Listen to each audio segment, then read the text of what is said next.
हाँ, अगल बगल दुल्हन के उतारते समय का एक गीत है, जब दुल्हन विवाह करके आती है घर, उस समय गाया जाता है। ये गीत आप लोग को पसंद लगे तो लाइक सब्सक्राइब शेयर करने जरूर बताइए।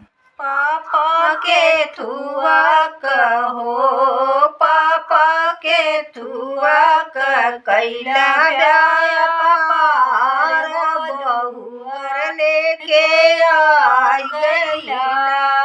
पापा के थुआ कहो, पापा के थुआ कैला पार बहुआ लेके आई गैला।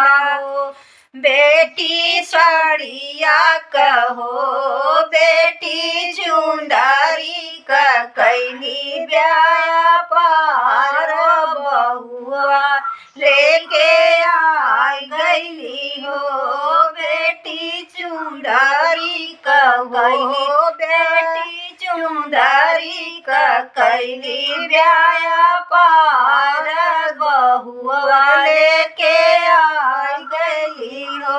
चाचा के थुआ कहो, चाचा के थुआ कैला ब्याह पार बहुआ लेके आ गैला हो। चाचा के थुआ कहो, चाचा के थुआ कैला ब्याह पार बहुआ लेके आ गैली। बेटी हरावा कहो, बेटी हराना कहो, बेटी नथिया कैली ब्याह पार बहुआ लेके आई गैली।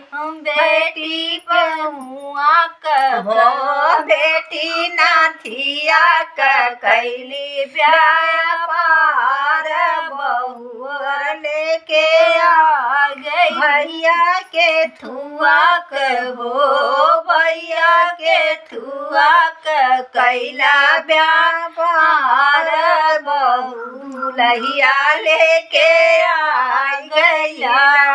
दीदी सिंदूरा कहो, दीदी सिंदूरा कैली ब्याह पार दुल्हनिया लेके आई गई हो। दीदी सिंदूरा कहो, दीदी सिंदूरा कैली ब्याह पार दुल्हनिया लेके आई